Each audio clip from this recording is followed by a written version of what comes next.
Biden provides the Smithsonian with inaugural attire and face masks.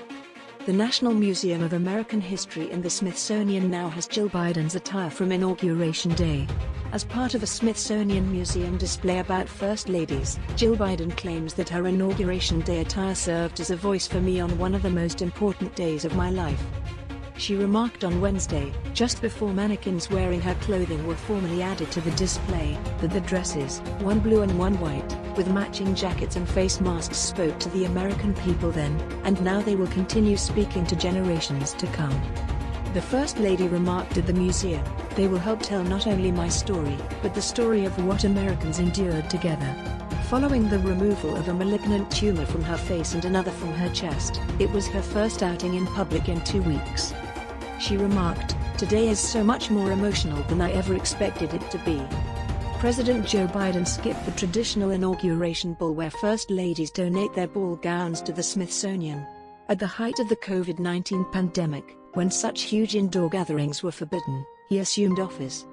The ivory silk wool dress and cashmere coat that Jill Biden wore at the White House that evening, as well as the ocean blue tweed dress and coat she wore to her husband's swearing-in at the Capitol on January 20, 2021, were therefore sold.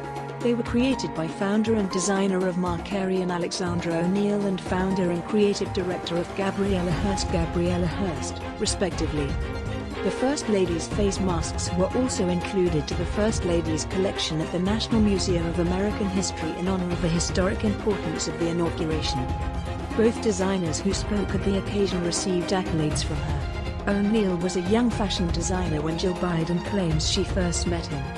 The First Lady stated, "Her designs felt both classic and modern, and it was precisely what I was wanting to find. Because young people turned out in record numbers to vote for Joe, and I wanted to express the passion, creativity, and hope that day." She gave Hearst credit for constantly encouraging her to move out of my comfort zone and explore novel experiences. Jill Biden remarked, "But I didn't need any persuading about the design of this garment."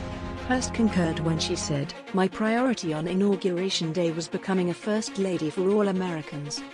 She embellished her outfit with flowers from every state and territory in the United States.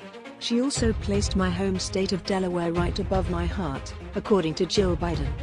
"It's unbelievable," according to Hearst, "that her work will be on display."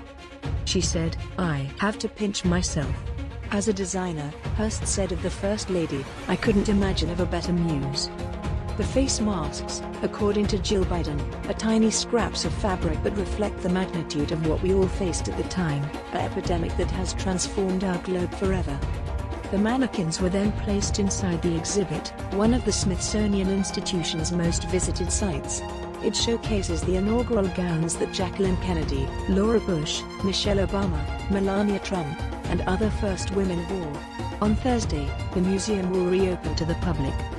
Every First Lady who has been approached by the Smithsonian and who owns an inaugural gown since Helen Taft in 1912 has contributed it, according to Lisa Kathleen Grady, the museum's curator of American political history. To present a distinct element of the day and the First Lady's participation in the inauguration, the museum is always interested in having both the daytime and nighttime attire, but most of them merely give up the inaugural ball gown, she said. Grady said, "We are really fortunate that we have the capacity in this specific circumstance to be able to display both from Biden." Jill Biden thanked her family, co-workers, and the team for their support during a period when we really couldn't fly to New York to complete in-person fittings.